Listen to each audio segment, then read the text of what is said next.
Good morning. Good morning. Merry Christmas. Very, very Merry Christmas to you. May the season bring joy. May the season bring indeed all that your heart desired. And may the blessing of God be upon you at this time of year. Just a quick report that we're doing well. And we thank God for that. And we continue to give him praise for the pieces that are being pulled together. The resettling is not going as fast as we would like, but we are learning to be patient and to see God unfold things in his own time. One of the pluses about the Christmas season is that it affords us an opportunity to reflect. Not to reflect on the date, meaning December 25th, because I do not share the view that December 25th was the actual day on which Jesus was born. That's another subject, but I will not go there. But I believe it challenges us to reflect on what is happening in the culture, where many are attempting to suggest that Jesus was not the only unique birth. And we want to discuss that a little today and to point out that Jesus is indeed different and very different. Unconventional births can be found far outside the manger in mythologies and religious traditions, from ancient Egypt to the Aztec Empire. It was in December of 2013, Live Science published an article entitled 6 Miracle Birth Stories Beyond Jesus. I read the article very carefully and noted where in each story terms like believed, rumored, myth, legend, those were the kinds of words being used to describe the characters that were identified as having unusual births. And so I asked myself the question, into which of these categories would the birth of Jesus fall? Was it myth? Was it legend? What was it? And so there we'd like to go this morning and first examine the birth of Jesus was not a myth. We want to make that very, very clear. Myths are stories of a particular community, cultural and religious tales of a specific community, stories of beliefs and traditions of a community. Greek myths, for instance, include fantastic creatures such as centaurs, which is the half-human and half-horse, or cyclops, subspecies of humans. The birth of Jesus does not include anything like this. Neither does it include any fictional characters. Jews, interestingly, never practiced observing birthdays like the Greeks did. The Jews were surprised, as a matter of fact, by Mary's pregnancy. It was very unusual. Joseph, his conclusion was, we must dispose of her. What she is saying is not consistent with what happens in our community. Jewish tradition did not include sex with deities, just traditionally. That was not a part of Jewish culture. And so whereas myths would encourage and report on all of those kinds of things, the Jews as a people were not known for practicing anything like that. The birth of Jesus, in other words, does not fit into the literary category of a myth. Secondly, the birth of Jesus was not a legend. A legend is a story about human events or actions that have not been proved nor documented in real history. That's the legend. Legends require decades and sometimes centuries to be accepted as story, the story of a community. Legends are beliefs and opinions, not facts from a community. Some Jamaican duppy stories are developed from within communities, believed over time, but not factual. The birth of Jesus was verifiable. It was proven as true. There were eyewitnesses and documented within the lifetime of the eyewitnesses. The story was documented within the lifetime of the eyewitnesses. In other words, if it weren't so, the eyewitnesses could have challenged what was being said. So if it's not a myth, if the birth of Jesus is not a myth, and if it's not a legend, then what was the birth of Jesus? I beg to submit to you this Christmas morning that the birth of Jesus was historic. It was both historic, meaning extraordinary, and historical, meaning an actual event, a past event that could be verified. History is based on actual information, but legends are often unwritten and based on folk tales. The story of the birth was written within the lifetime of the eyewitnesses. As a matter of fact, the story was written by a medical doctor, Luke. As we learn from Colossians chapter 4, he was a medical doctor, very, very detailed. The story included political and military leaders. The story included shepherds and priests and women. The story included human emotions, fear and joy and love and romance. These are all emotions that do not fall within the category of myth or legend. They are emotions that are expressed within a historical context. I think of Luke in his writing into chapter 1, and note from verse 1 through to verse 4. He says, many have undertaken to draw up an account of the things that have been fulfilled among us, just as they were handed down to us by those from the first were eyewitnesses and servants of the word. Therefore, since I myself have carefully investigated everything from the beginning, it seemed good also to me to write an orderly account for you, most excellent Theophilus, so that you may know the certainty of the things you have been taught. There's absolutely no doubt that Luke is writing here with confidence, with certainty, and seeking to convince Theophilus, very likely a Roman official. The story provides ancestral support and genealogies. You don't find that when it comes to myth, when it comes to legend.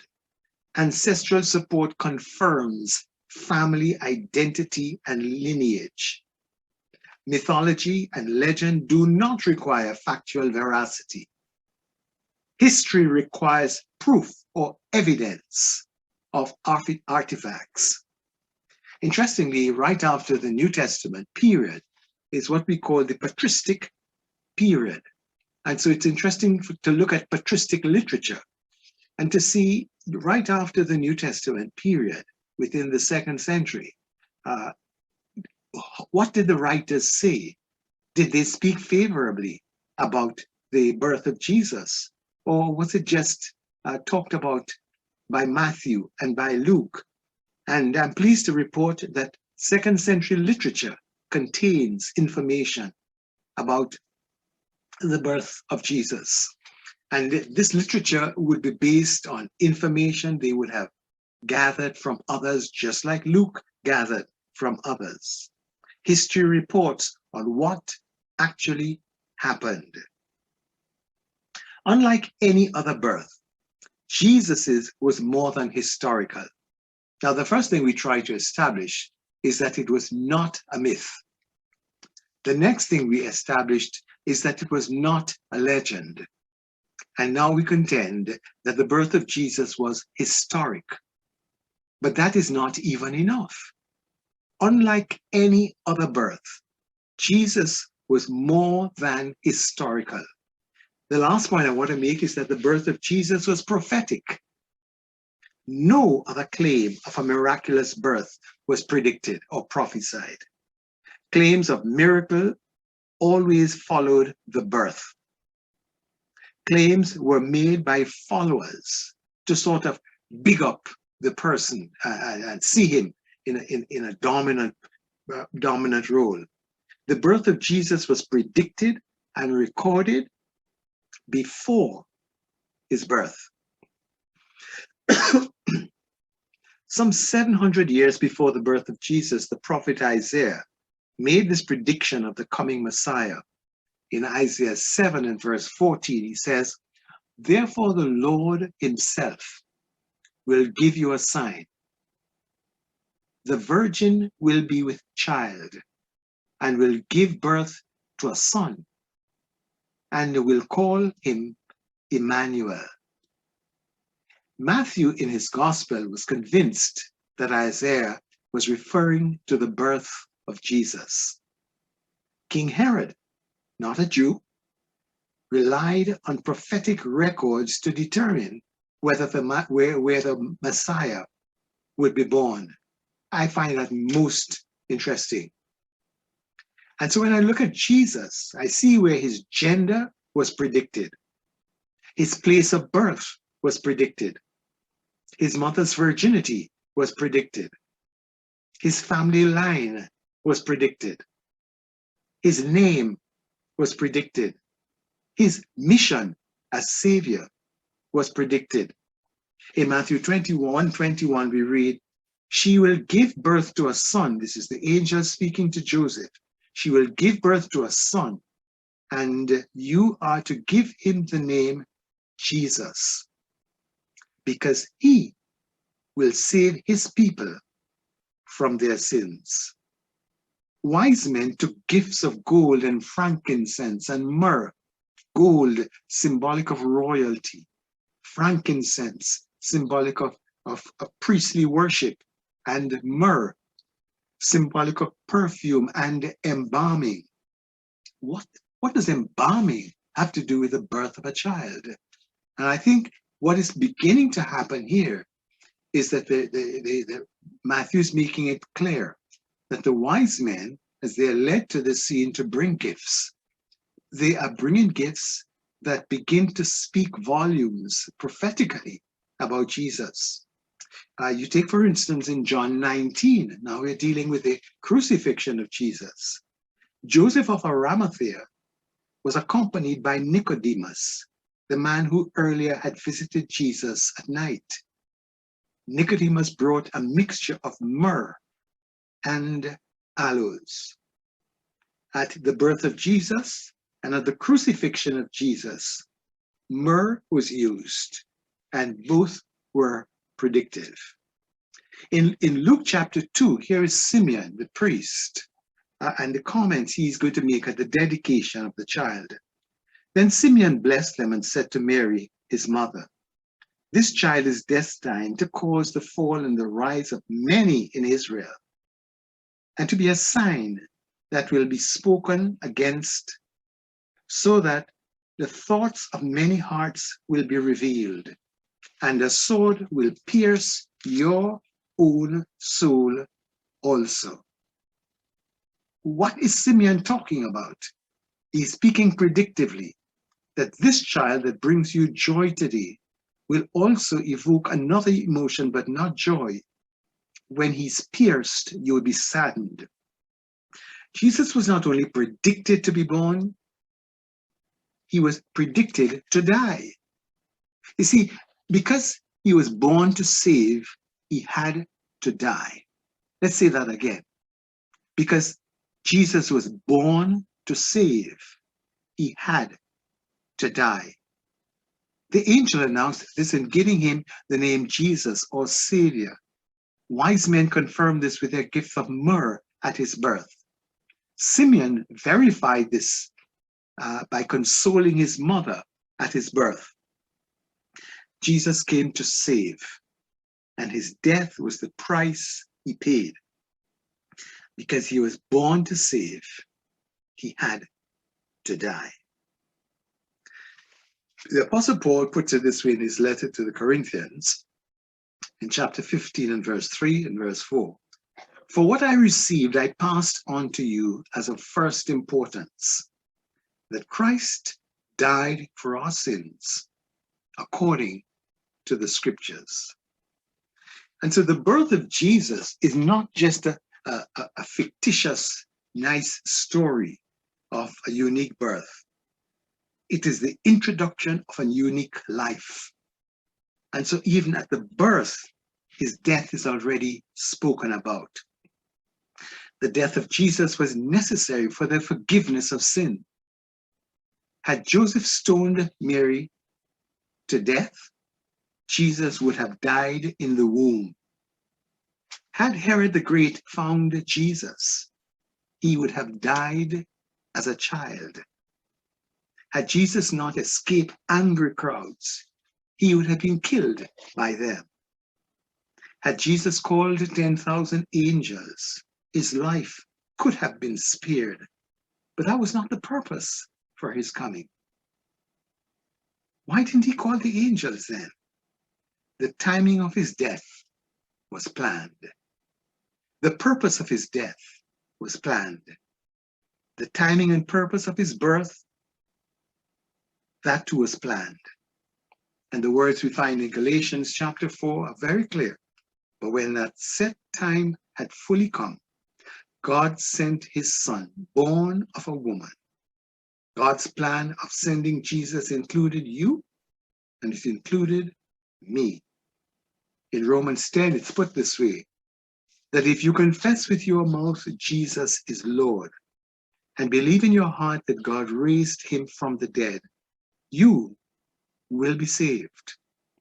Jesus was born with a plan, and that plan included you.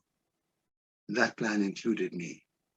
That plan included death, because that was the price that was paid, so that you can be set free, so that I can be set free.